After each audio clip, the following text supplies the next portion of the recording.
14과에서 배울 내용은 어제, 오늘, 내일입니다. 먼저 첫 번째, 어제부터 살펴보시죠. 따라하겠습니다. 昨天, 昨天, 이 昨 발음은 昨가 아니에요. 쭈 발음에 오 발음이 합쳐진 복모음 있죠. 따라서 정확하게 昨天이라고 하셔야 합니다. 昨 이 발음은 어제 작자죠. 따라서 우리 한국어도 쓰듯이 작일이라고 표현할 수 있는 것입니다. 원래는 방금 말씀드린 한국어의 한자어인 작일 대로 중국어도 표현합니다. 작일은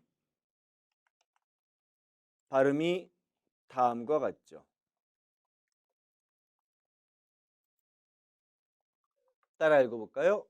昨日, 昨日, 昨日.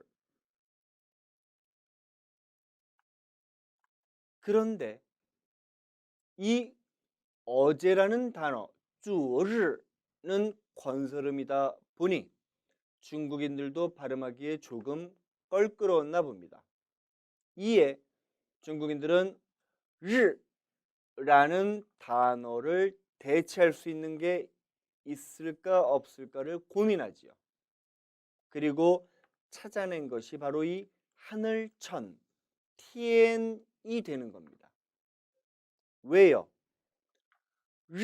라는 단어는 해, 태양을 나타내는데 태양은 날이 밝았다라는 의미로 쓰기도 하는 거죠. 날이 밝았다는 얘기는 하늘이 밝았다는 얘기와 통하지 않습니까? 그래서 날일의 르 대신에 하늘의 티엔으로 대체해 주기에 이른 겁니다. 따라서 오늘날 어제라는 표현은 昨日와 함께 따라 읽어보시죠. 昨天, 昨天이라고도 쓰게 된 것입니다. 이미 말씀드렸다시피 어제란 단어는 昨日 그리고 昨天이 있는데 이미 여러분들께 말씀드렸다시피 발음하기가 편한 것은 昨天이지요. 그래서 실상 중국인들을 구어체로는 昨天을 더 많이 쓰고요. 쓸 때 문어체로는 昨日라고 더 많이 쓰기도 합니다. 아무튼 의미는 똑같습니다. 이어서 살펴보실 것이 오늘이지요. 오늘 역시 한자어로는 금일이라고 씁니다. 금일 중국어로 어떻게 발음하면 될까요?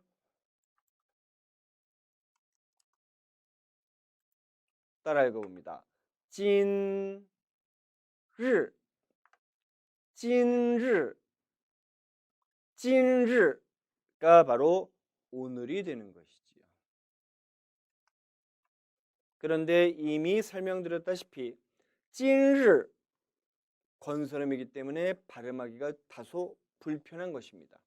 이에 중국인들은 말할 때, 즉 회화를 할 때는 今日보다는 今天을 더 많이 쓰게 된 것이지요. 따라했습니다. 今天, 今日 발음이 편하기 때문에 구어체에서는 今天으로 반면에 今日는 문어체에서 더 많이 쓴다라고 인지하시면 되겠습니다. 세 번째 따라했습니다. 明天 明天 우리나라에서는 아직 오지 않은 날, 곧 올 날이다라고 해서 올 내자, 레일을 쓰지요. 원래는 레일인데 이것이 두음 법칙에 의해서 내일로 읽히게 됩니다. 반면에 중국인들은 아직 오지 않은 날은 오늘보다 더 나은 날일 거야, 밝은 날이 될 거야 라는 취지에서 밝을 명자를 씁니다. 따라서 내일이라는 표현은 명일이 되지요.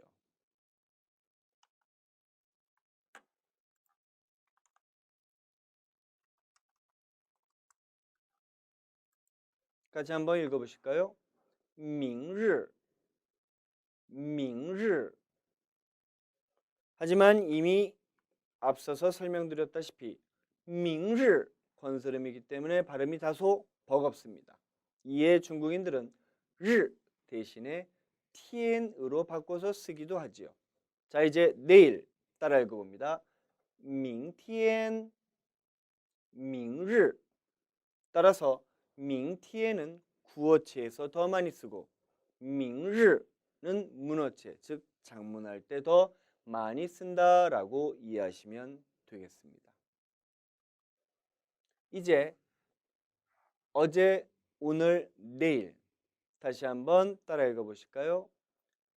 昨天今天明天 또는 昨日今日明日 잘하셨습니다. 이어서 4번과 5번을 설명드려야 하는데 이 개념을 설명드리기에 앞서서 여러분들께 먼저 제시해야 할 것이 있습니다.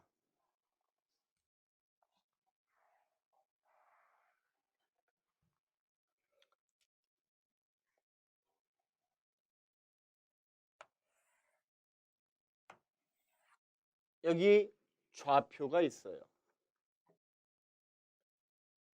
만나는 부분이 바로 지금, 현재입니다.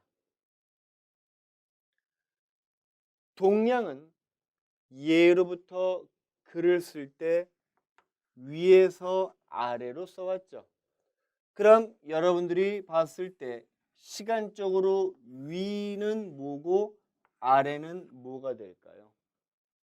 먼저 글씨를 쓰니까 위는 과거가 되고 밑으로 갈수록 미래가 되겠죠? 따라서 이제 시간의 개념에 있어서 중국어 위는 과거가 됩니다.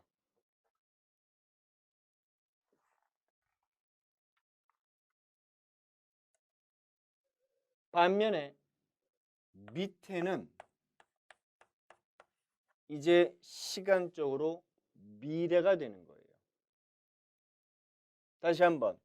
동양은 전통적으로 위에서 아래로 글을 써왔기 때문에 여기에서 착안하여 위는 시간적으로 과거를, 아래는 시간적으로 미래를 나타낸다라고 인지하게 됐다는 얘기입니다. 따라 읽어보시죠. 쌍, 쌍.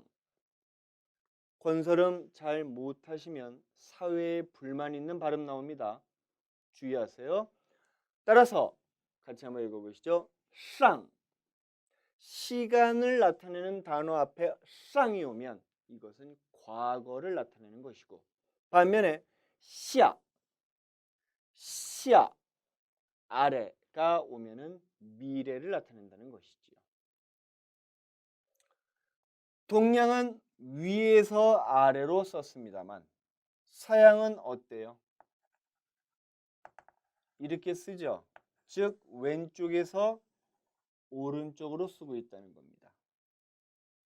따라서 왼쪽은 앞부분이 되기 때문에 앞 전자를 쓰고 왼쪽에서 오른쪽으로 가니까 오른쪽은 미래가 된다는 얘기입니다. 따라 읽어볼까요? 前, 后, 前, 后. 정의합니다. 이제 시간을 나타낼 때 따라 읽어보세요. 上, 前, 上, 前. 이 붙으면 과거를. 반면에 下, 后, 下, 后. 이 두 단어가 붙으면 미래를 나타낸다라는 점에 유의하시기 바랍니다.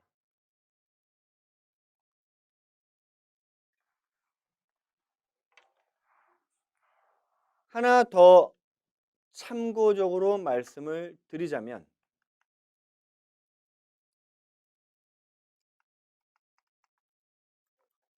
지금 보여드리는 이 뒤후자는 발음 따라 읽어보시죠. 허, 허입니다. 무슨 말씀을 드리려 하냐면 번체자를 쳤을 때 뒤후자는 원래 다음의 모양이에요. 그리고 왕후후자는 또 다음과 같습니다. 다시 얘기해서 이 글자는 뒤후자이고 이 글자는 왕후후자가 되는 것이죠. 즉, 두 단어에는 아무런 관련이 없다는 것입니다. 하지만 마오쩌둥, 모택동 주석은 중국의 문맹률을 낮추기 위해서 복잡한 글자를 간단한 간체자로 바꿔 썼다고 했죠. 나아가 한자의 숫자가 너무나 많기 때문에 발음이 같거나 비슷한 건 하나로 통합시키는 작업도 병행했다고 말씀드렸어요. 그렇다면 서로 다른 두 글자를 하나로 합칠 때 복잡한 글자를 놔두는 게 좋을까요? 간단한 글자를 놔두는 게 좋을까요? 당연히 후자겠죠? 그래서 이 뒤후자를 없애버립니다.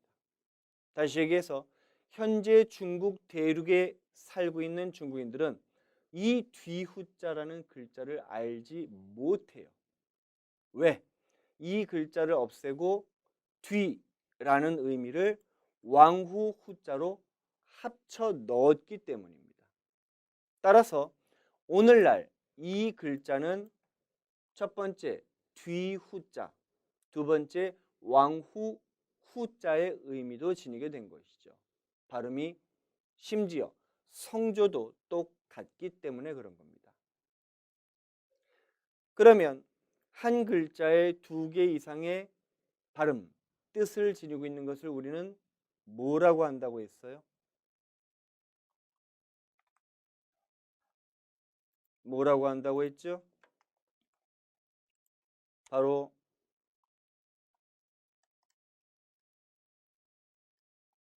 포인즈라고 한다고 했죠. 또는 다음 자 뚜어인즈라고 한다고 하기도 했는데 지금 보여드리는 이 글자는 언뜻 보았을 땐 포인즈, 뚜어인즈인 것 같지만 번치자로 봤을 땐 둘은 아무런 관련이 없기 때문에 사실은 포인즈, 뚜어인즈라고 할 수 없다라고 말씀드리는 것입니다.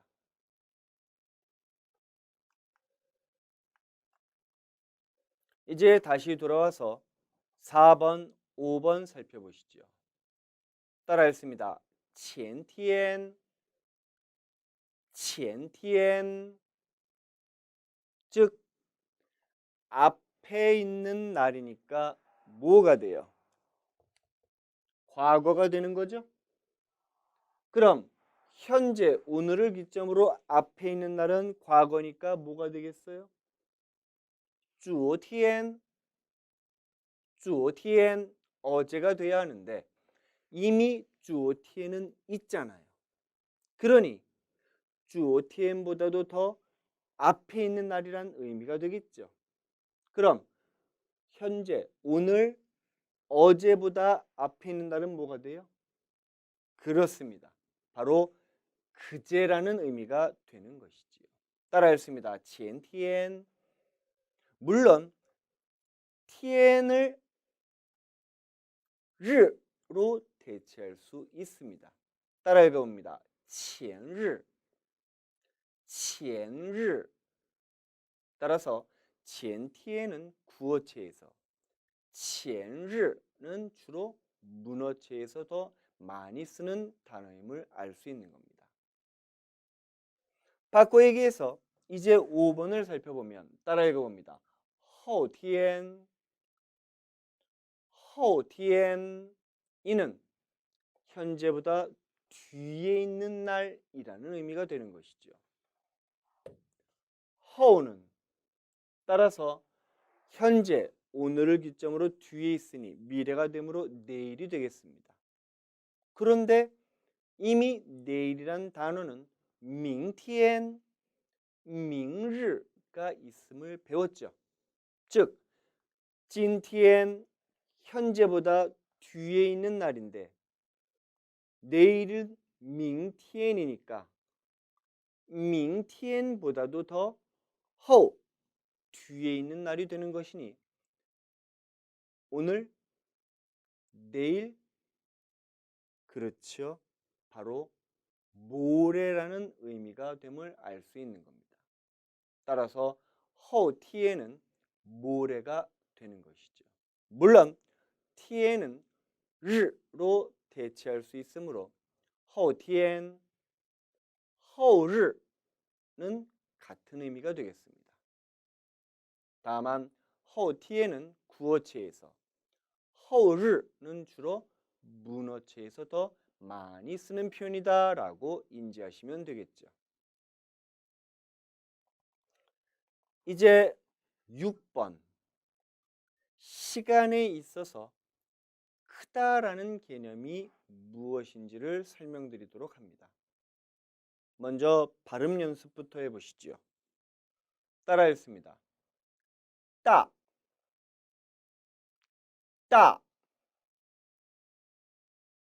따라는 단어는 크다라는 의미인데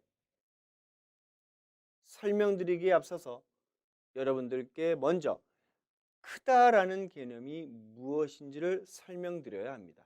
그럼 크다라는 이 개념은 어떻게 설명해야 할까요?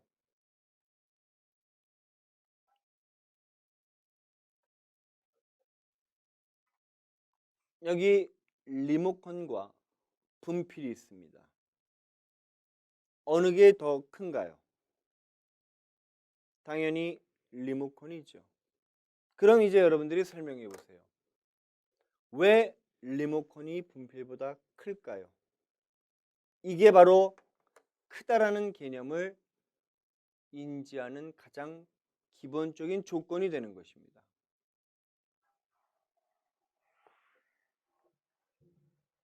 그림으로 설명드려서 여기 A가 있고 여기 B가 있다면 어느 게 더 큰가요? 당연히 B지요. 그럼 우리는 왜 B가 A보다 큰지를 이제 설명할 필요가 있는 것입니다. 이 점에 대해서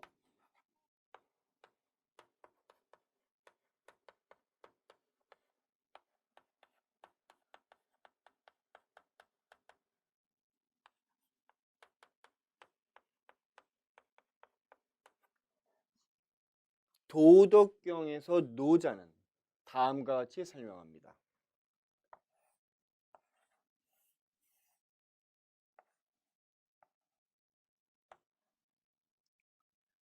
크다는 것은 작다라는 개념의 기준선을 넘어서는 거예요.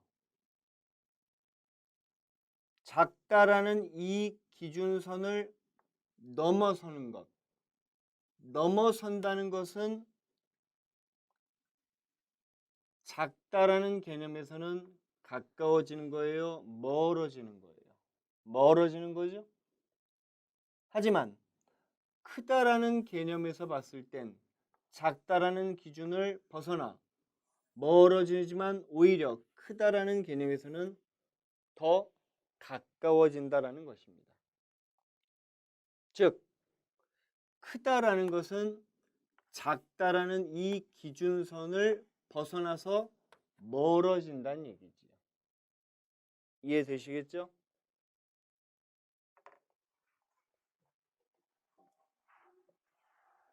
따라서 중국어는 이 크다라는 개념을 빌려와 이제 날짜를 표현할 때도 응용해 쓰는 겁니다.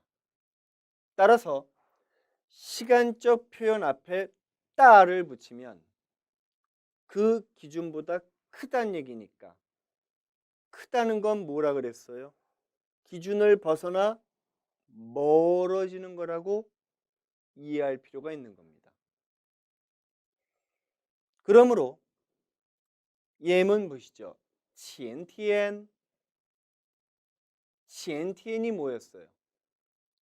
今天, 昨天, 前天, 오늘, 어제, 그제였죠. 자, 前天, 그제인데 그거보다 딱 큰 겁니다. 그럼 前天의 범위를 벗어나 멀어지는 거죠. 그러면 그보다 훨씬 더 멀리에 있는 개념이 되는 것이니까 今天, 昨天, 前天, 그리고 大前天, 그보다도 더 멀리 있는 개념이 된다는 얘기니 오늘, 어제, 그제, 그끄제라는 뜻이 되는 것이지요. 따라서 大前天은 바로 그제보다 더 멀리 있는 그끄제라는 뜻이 되겠습니다. 마찬가지로 예문 2번 보시죠. 后天, 后天, 이것은 今天, 오늘, 明天, 내일, 그보다 뒤에 있으니까 后天, 모레가 되는데 이제 后天보다 딱 더 크다는 것이니 后天보다도 더 멀리 있는 시간적 개념이 되겠죠? 그럼 오늘, 내일, 모레 보다도 더 멀리 있는 것이니 뭐가 되겠어요? 그렇죠. 바로 글피가 된다는 얘기입니다. 물론 이처럼 따라는 단어를 계속 붙일 수 있습니다. 예문 3 보시죠. 따, 따, 后天. 그러면 后天 모레보다 따 크니까 글피인데 그보다 더 따 더 큰 거니까 그글피가 될 수 있는 거죠. 네, 우리나라 그글피라는 표현 요새 잘 안 쓰죠. 오히려 이때부터는 며칠 뒤라고 더 많이 표현합니다. 따라서 따, 따, 后天 해도 알아는 듣지만 일반적으로는 다음과 같이 표현하죠. 四天后, 四天后. 마찬가지로 大大前天 이라고 쓸 수도 있지만 습관적으로 四天前, 四天前 이라고 더 많이 씁니다. 즉, 大大后天보다는 나흘, 4일 뒤, 四天后로 大大前天보다는 四天前, 나흘, 4일 전으로 더 많이 쓴다는 것이지요.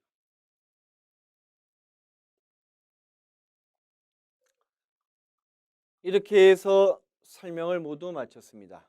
이제 여러분들이 각자 스스로 연습 문제를 풀이해 보시고요. 잠시 후에 저는 연습 문제 문장을 읽어드리도록 하겠습니다.